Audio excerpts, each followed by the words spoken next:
Bueno, Emilio Lébulo es un barranquillero que nació hace 86 años en esta ciudad.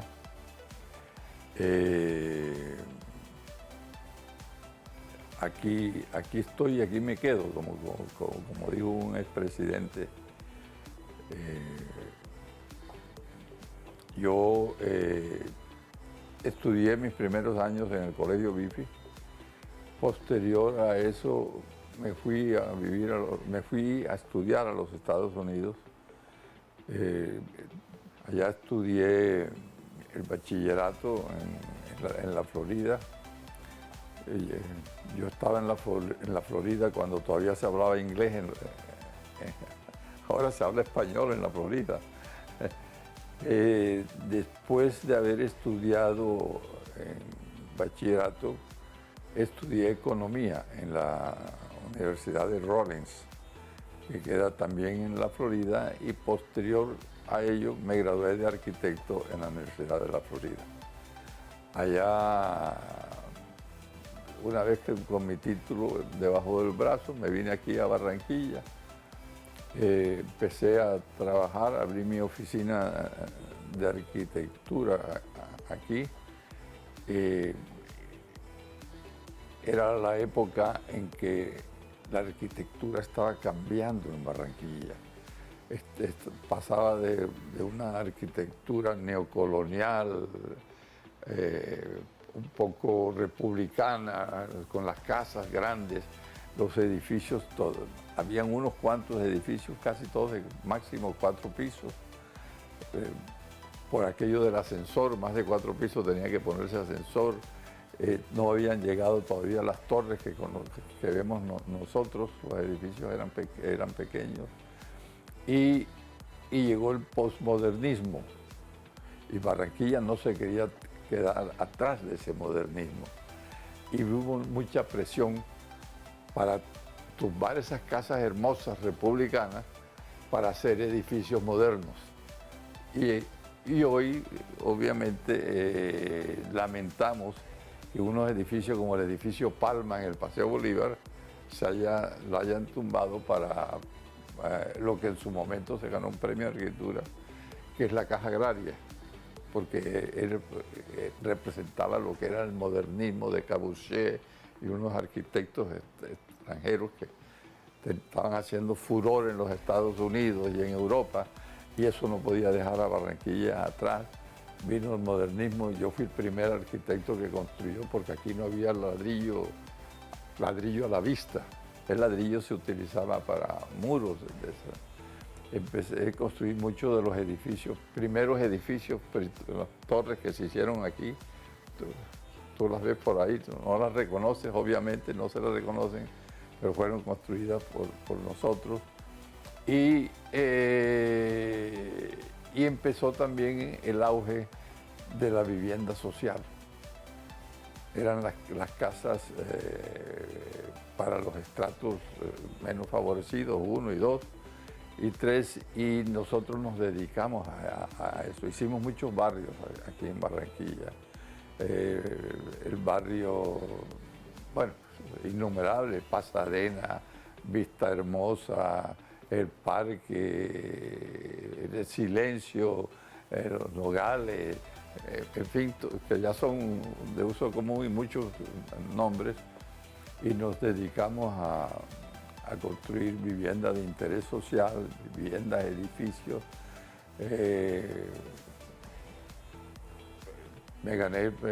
Nos ganamos el premio del edificio Avianca, que está hoy abandonado.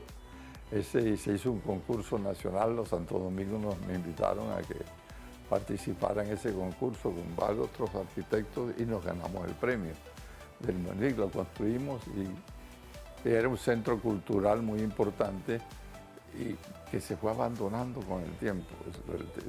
Avianca se fue de aquí, dejó el edificio para la venta y ahí está abandonado. Estaba el Hotel del Prado y nosotros al lado del Hotel del Prado casi construimos el Hotel Royal Lébulo. En ese momento fue una torre que todavía se ve que es moderna. Estamos hablando de los años 70, al final de los años 70. Fue un hotel exitoso, ahí se bajaban los presidentes cuando venían aquí. Ahí tenemos fotos de Lleras y de Turbay llegando al edificio, Carlos Lleras Restrepo, y de Turbay llegando al hotel.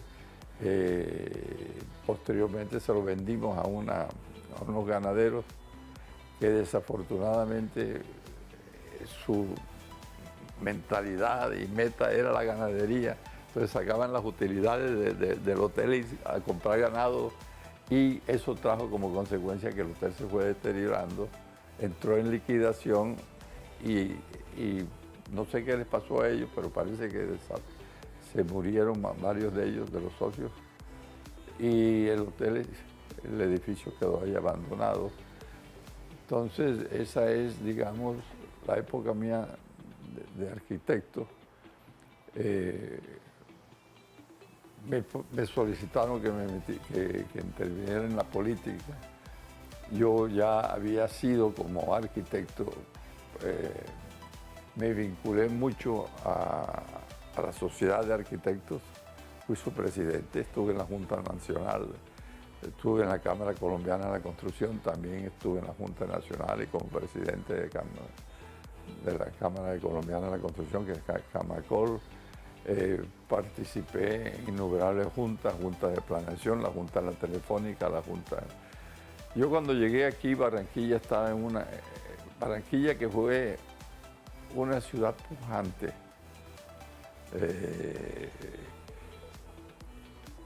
Fue la primera ciudad, el primer puerto marítimo y fluvial que existió aquí en su época dorada, su primera época dorada. Se hizo el primer aeropuerto en Veranillo, aquí se hizo la primera emisora radial, la FM, la primera emisora que hubo. En los años, hubo muy pujante a principios del siglo XIX, y en los años 20, un constructor norteamericano llamado Carl Parrish introdujo el sistema de urbanización que se hacía en los Estados Unidos, lo trasladó aquí al barrio El Prado e hizo el barrio El Prado, que todavía es un ejemplo de urbanismo. Y vino una época donde los servicios públicos, aquí se contrató con Hall Peter, un norteamericano que vino aquí y puso el servicio de acueducto y alcantarillado. Teníamos los mejores servicios públicos, se convirtió en una ciudad industrial con la cercanía del río, por el río. La localización geográfica de Barranquilla ayudó mucho. Aún más, en la época de la colonia, cuando llegaron los españoles, no había carretera. El único vía de transporte era el río. Así que Barranquilla, geográficamente, en el mar, para llegar a Bogotá, pues el sitio era el río.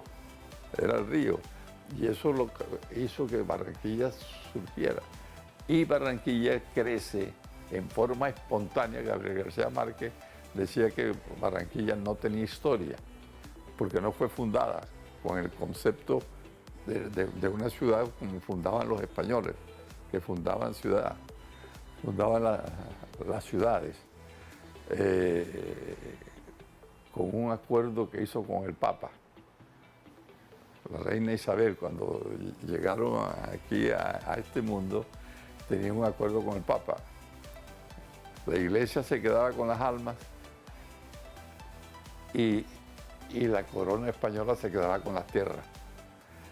Las almas que eran la educación, la salud, los cementerios, los matrimonios, todos esos sacramentos los manejaba la iglesia exclusivamente.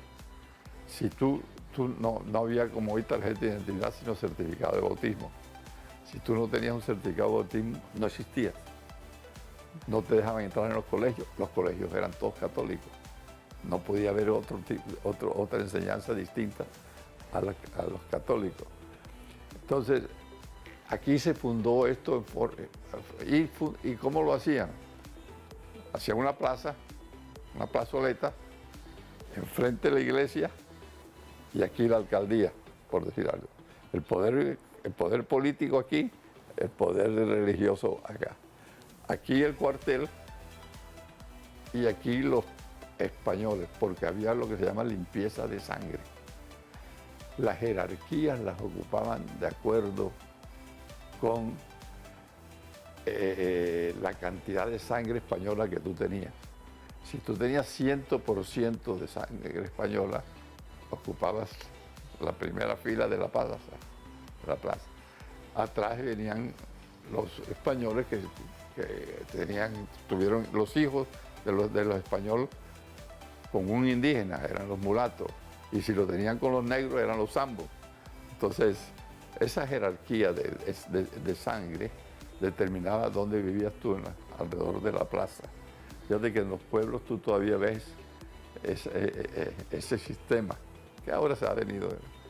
Pues Barranquilla nació de forma espontánea alrededor de los caños del río, porque ahí el transporte, ahí llegaba la comida, ahí llegaba todo. Entonces, pues las fábricas empezaron a crecer y la industria creció alrededor de la Vía 40, que es Barranquilla. Eso no fue diseñado porque uno de los problemas de Barranquilla es que no tiene una oficina de planeación real.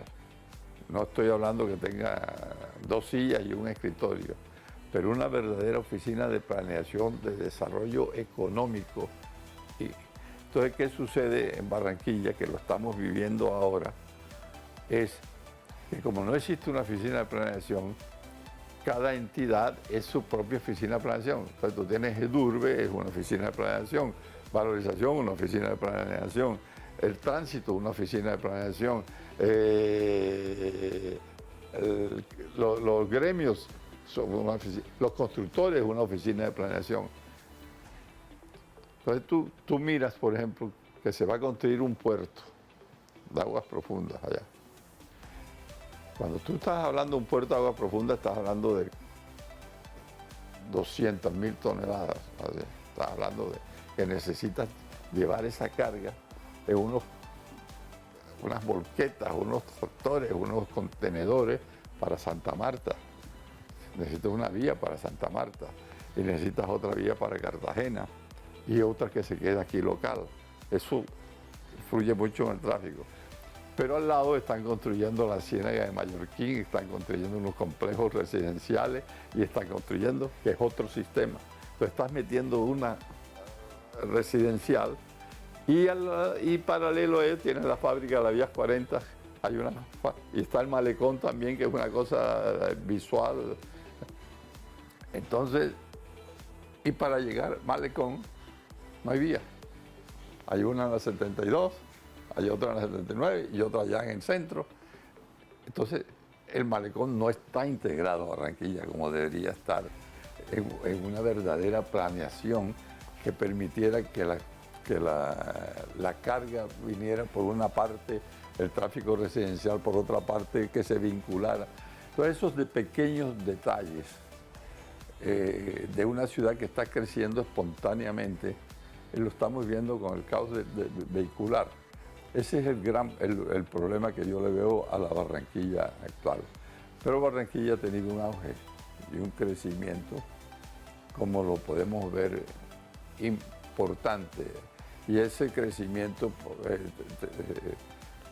vino a la época del 1920, cuando vino París y vinieron las fábricas, lo que habíamos hablado. Y después Barranquilla entra en una época de deficiencia en sus servicios públicos, que es la época de los 60, más o menos. Y empieza una crisis. Se empieza a desmejorar la ciudad, los servicios públicos malos, deficientes. Pero en el año 90, 91, con la constituyente, vino un oxígeno porque empezó lo que se llama la descentralización administrativa, que esa descentralización conllevaba que hubo un traslado, una transferencia de los recursos nacionales a las regiones. Entonces ya Barranquilla ya le enviaban dinero para la salud, para la educación, para vías públicas, y vino un auge económico en la administración del padre Hoyos. Esa fue la primera administración, porque antes vivían de lo que recogían, los impuestos que se recogían aquí, que eran casi nulos, porque además eran del impuesto predial, y como no existía la tecnología, no estaban al día los impuestos, el valor comercial, catastral, no se había puesto al día, entonces eran bajísimos los valores. Sí, estamos hablando de los años 50, en los años 60, ¿no? Pues no existía como existía ahora las comunicaciones, donde hoy en día tú estás conectado con el resto del mundo. Cuando uno se iba a los Estados Unidos, quedaba casi aislado.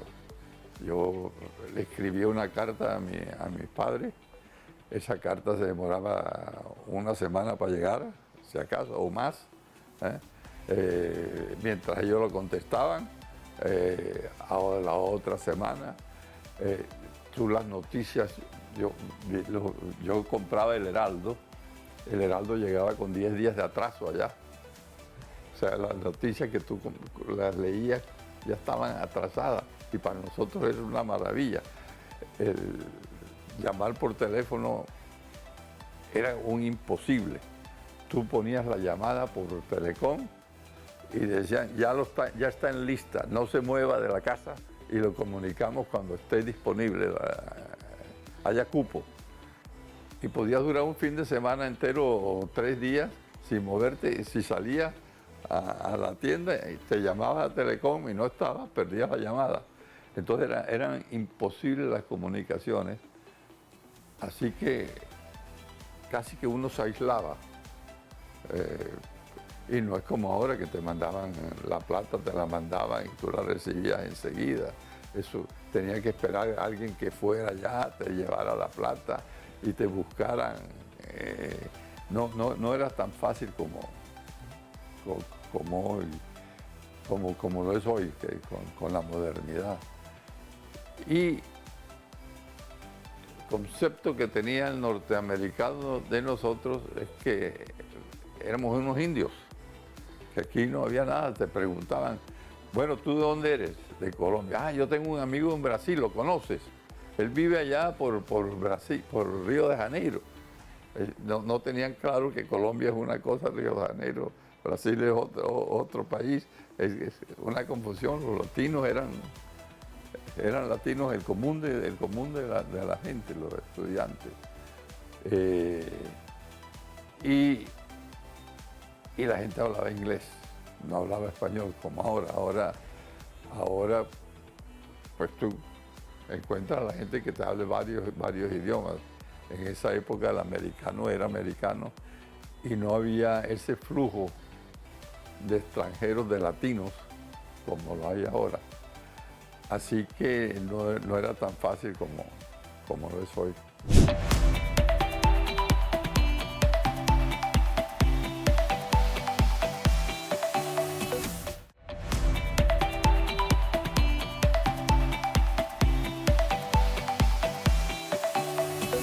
Bueno, uno llega desconectado. Por lo que yo te comentaba anteriormente, no solamente tan desvinculado. Y como no existía la globalización, que ahora todo es igual, todo es igual, en esa época nada era lo mismo. Entonces, allá yo estudié arquitectura no en metros. No, yo no decía, esta mesa tiene 1 metro por 2 metros, sino tiene 3 pies por 6 pies. Entonces el concepto de medida cambiaba. Y eso para la arquitectura es complicado porque a mí me hablaban de 1 metro por 2 metros y no tenían la visualización, sino en pies, tenía que traducirlo a pie. Y todo se hacía a lápiz. Si yo quería dibujar algo, lo tenía que dibujar yo. Entonces, fíjate la diferencia que había entre lo que era la arquitectura de antes. Yo aquí tenía un contador, porque aquí hay que hacer cheques. Y ese contador tenía un ayudante, porque esos cheques tenías que apuntarlos en unos libros donde había que darle de baja aquí para ver cuánta plata había en el banco. Entonces tienes que tener el libro de banco y tener todo eso a mano. Y entonces necesitas una secretaria. Entonces la secretaria le hacía las cosas. Y además tenían los inventarios. Si compraba 20 bolsas de cemento, yo tenía que saber cuántas bolsas de cemento para tener un control de los precios. Entonces tenía que tener otro inventario, ¿verdad? Hoy en día no necesitas a nadie sino una secretaria que te haga el cheque en un computador, te sale el cheque en el computador, el mismo computador con un programa te da de baja, tienes el inventario, tienes todo. Lo que hacía muy difícil ejercer la profesión antes, porque te involucraba, lo involucraba uno en muchos aspectos. Que si yo tuviera que ejercer la profesión de arquitecto ahora, no podría hacerlo.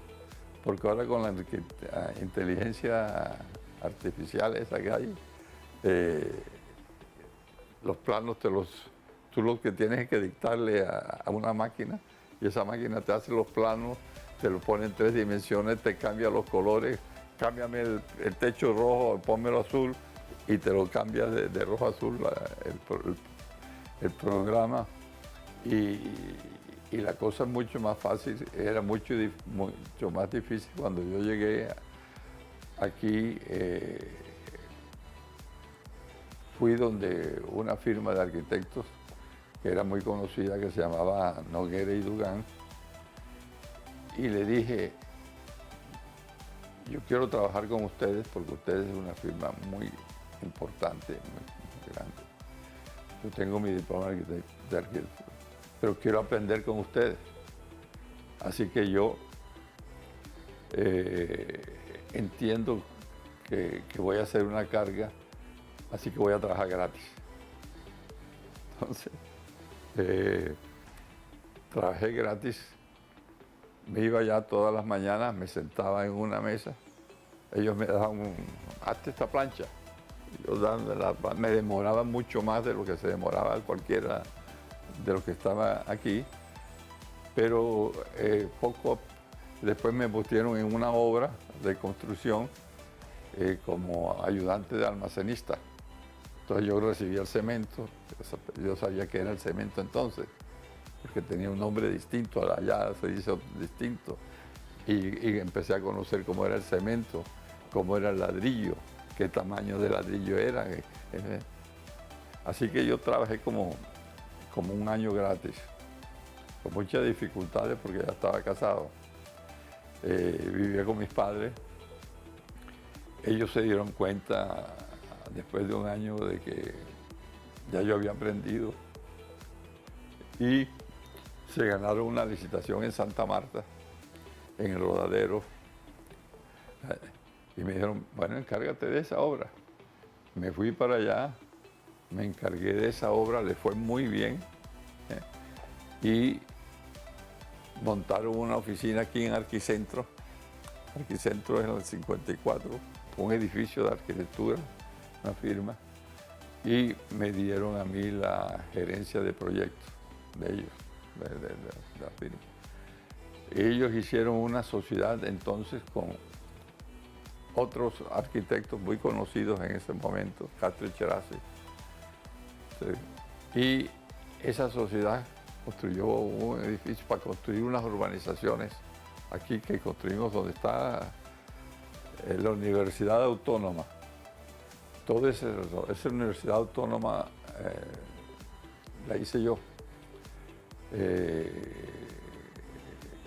con Mario Ceballos, y también se lo hice gratuitamente a ellos. Me llamaron para que estaban empezando, que querían hacer una universidad, que cómo hacía, digo, yo se las hago. Es una cosa gratuita, yo no me paguen nada, eso lo hacía yo en mi tiempo libre, la universidad de esa. Lo mismo que el Cabo Jarabo. Ese diseño me lo gané yo también con Parrish. Parrish tenía una finca ahí grande y quería hacer un club. Entonces me llamó y yo le dije, yo le hago el diseño gratis, le hago todo. Y aquí le hicimos todo gratis y el premio era que me daban accionistas. Fui uno de los primeros accionistas del Club Cabo Jarabo, como pago por haber hecho los diseños. Entonces, bueno, me hice cargo de esa oficina y ya yo era como gerente, como esto, y me fue muy bien. Me fue muy bien, entonces participé. Mi primera obra que hice fue una casita por aquí, por ahí todavía la veo ahí, ya por mi cuenta la vendí. Con ladrillo a la vista y todo eso, me fue bien. Y de ahí en adelante abrí mi oficina de arquitectura, construí el primer parqueadero que se hizo en Barranquilla, que queda allá en San Blas con Líbano, todavía está ahí. Y ahí puse mi oficina, ahí todavía hay una oficina, ahí puse mi oficina. Lo construí a los Santo Domingo. Yo también le construí a los Santo Domingo la Checa. El centro comercial, no sé si todavía existe, para ustedes todavía eso es ahí en La Herrera con Murillo. Allí había un centro comercial inmenso, donde quedaba el Jardín Águila. El Jardín Águila. Ahí construí también eso. No, y ahí me desarrollé y construí muchas cosas. Fue muy bien todo. Ok, mi familia. Yo me casé con una norteamericana, Cherry. Nosotros nos conocimos en la Universidad de Rollins College. Ahí tuvimos, y tengo 3 hijos. El mayor Emilio vive en los Estados Unidos, en la Florida. Se casó con Marta Mora. Ellos viven allá y tienen los nietos, 4 nietos que viven allá. Tengo, le sigue Dino. Dino se casó con una Rumier de Cartagena. Ellos viven en Cartagena. Él está ahora en el negocio de la comida y tiene un restaurante que se llama La Única, que también va a construir uno aquí, está construyendo uno aquí en Barranquilla también, se llama La Única. Y el menor es Randall Leolo, que es constructor, vive también en los Estados Unidos también, casado con una cartagenera, la Comte, y tiene 2 hijos. Así que los hijos están por afuera. Y mi esposa y yo, que vivimos aquí en Barranquilla, desde entonces, vivimos aquí, muy contentos y muy felices. Bueno, yo creo que es parte de nuestra cultura,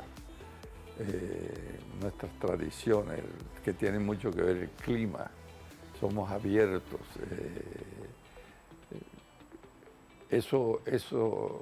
Esa espontaneidad hace que nos vean como un poco gritones, habladores, porque no somos inhibidos, somos extrovertidos. Es que el clima tiene mucho que ver. No es lo mismo, tú llegas a Bogotá y enseguida nada más poniéndote el suéter te encierras, te sientes encerrado. Aquí vienes en bermuda, sin media,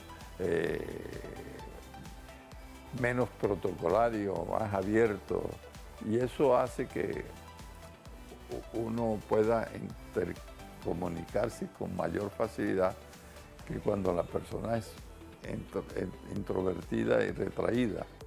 Así que por eso es que el costeño en una u otra forma sobresale, por su forma de ser, en términos generales.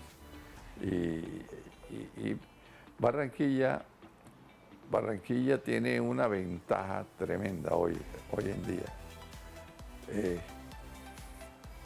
Que Barranquilla, la gente se pregunta, oye, con esta situación, ¿quiénes viven en estos edificios? ¿Dónde sale tanta gente para vivir en estos edificios?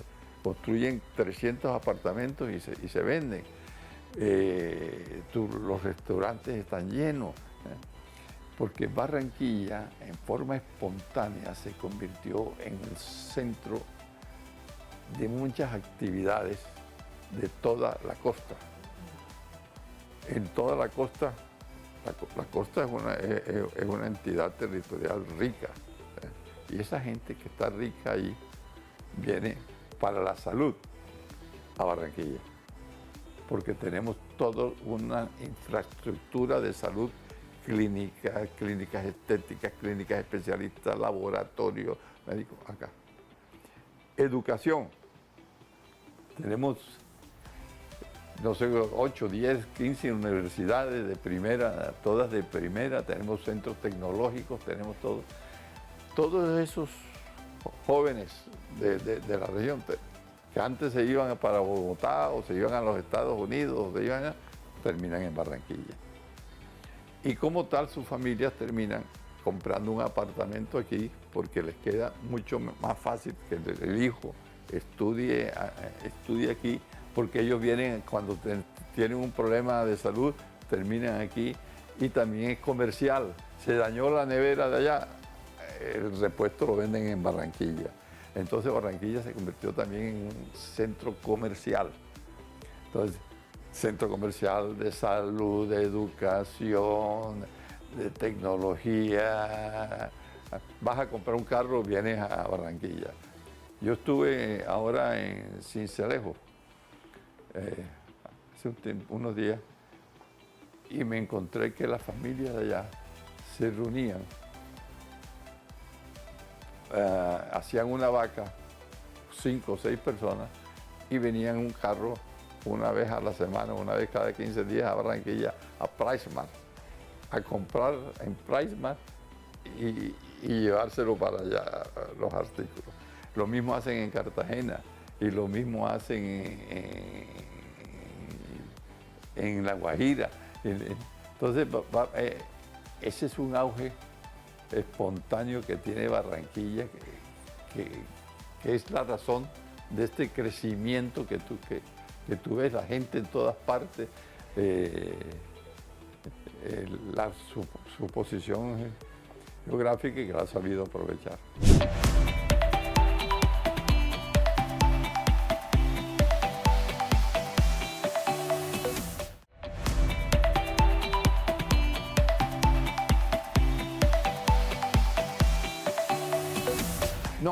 No, las cosas han cambiado mucho. Esa territorialidad que existía antes, todavía existe en Colombia. Todavía Colombia es un país de territorio. Los paisas son paisas, tienen su cultura paisa, su tradición paisa. Los costeños somos costeños.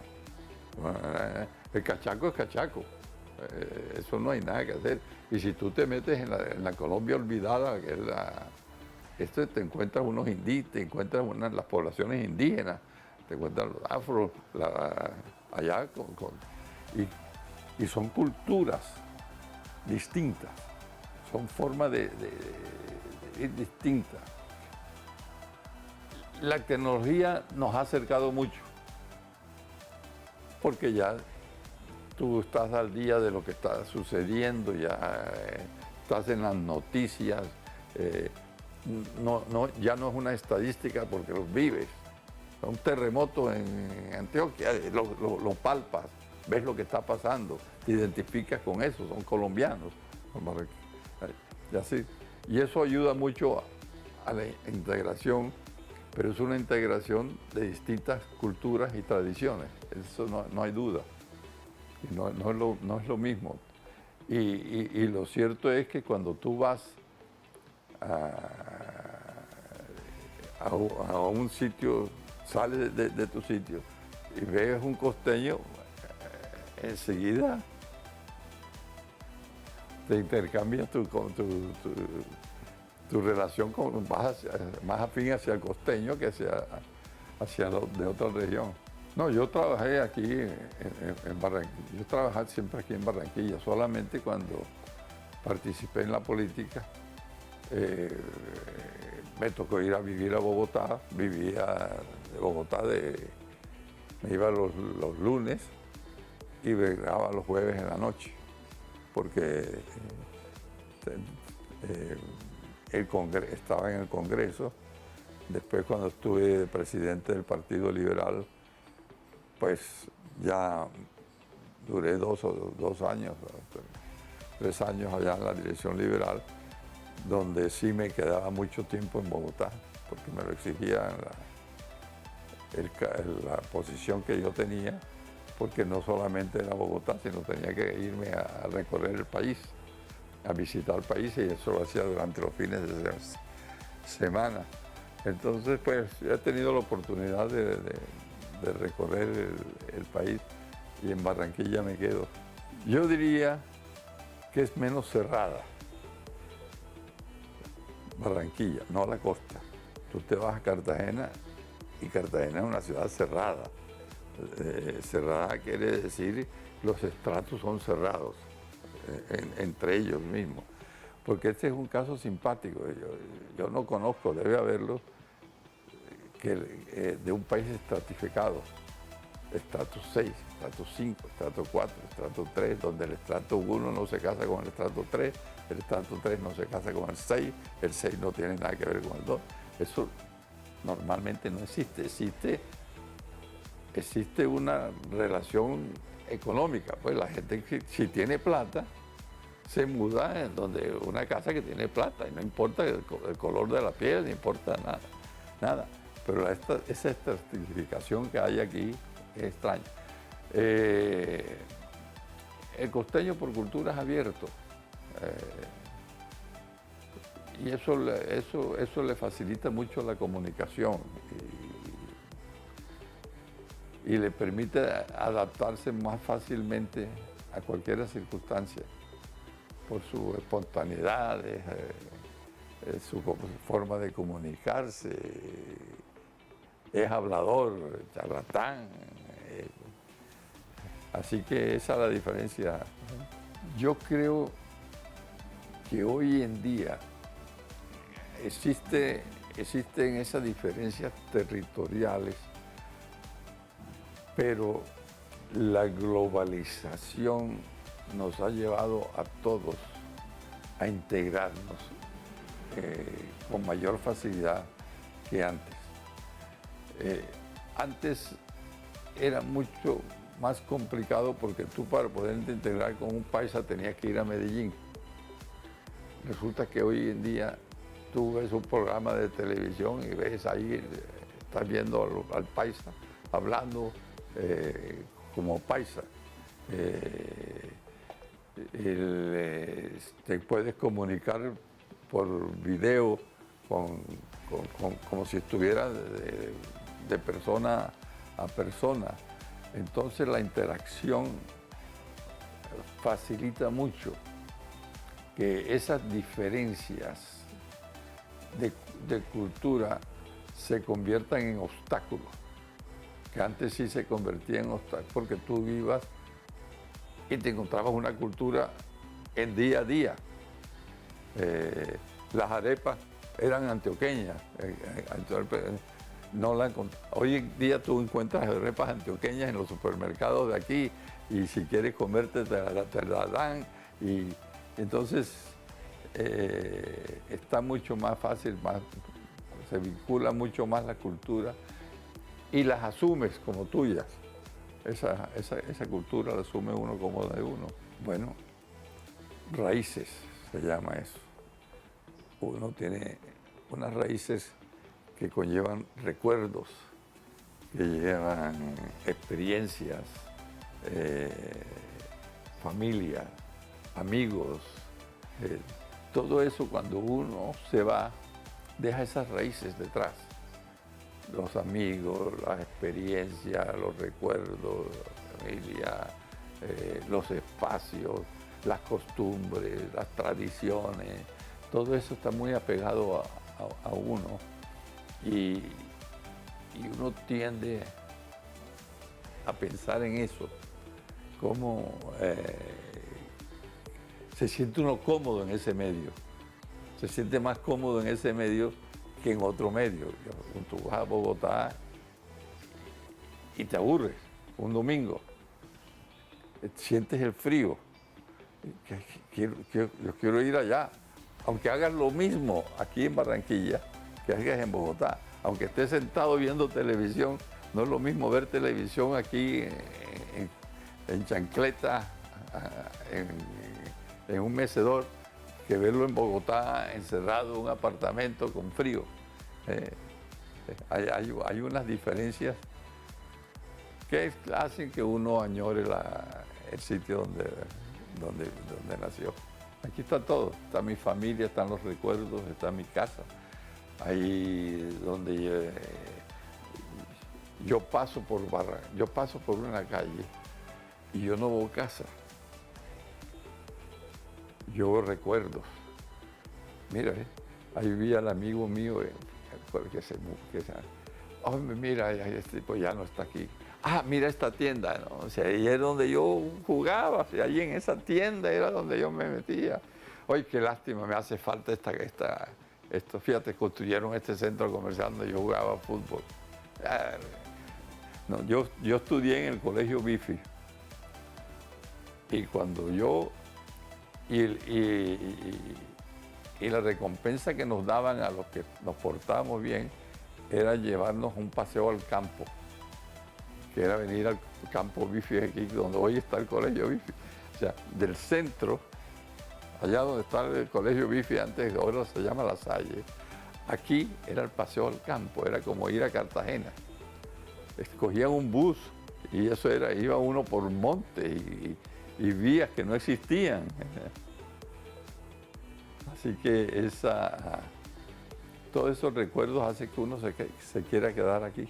Tú la vas a conocer y es más colombiana que tú y que yo. Se colombianizó casi que en forma inmediata. Acogió nuestra cultura como la de ella y cuando ella vino aquí, no era la Barranquilla de ahora. Las mujeres no podían salir en pantalones al centro, tenían que ir acompañadas y en falda. Se veía mal visto que una mujer saliera sola en el centro, no. Las cosas eran totalmente distintas. Las mujeres en un restaurante, 2 mujeres o 4 mujeres solas, no existía. Tenían que estar acompañadas con el esposo o con alguien, menos en un bar. Eso tampoco. O sea, era mucho más cerrada las costumbres y las tradiciones en ese momento que la ves ahora. Ahora es total libertad, somos iguales. Antes no eran iguales, la mujer, y esa es una tradición que vino de España, la mujer, hogar y misa. Esos eran los 2 puestos para las mujeres, el hogar y la misa. De ahí para la calle no. Y ella se colombianizó muy rápido, hizo buenas amistades, aprendió el idioma, tú la vas a ver rápidamente y te vas a sorprender que es más costeña que tú.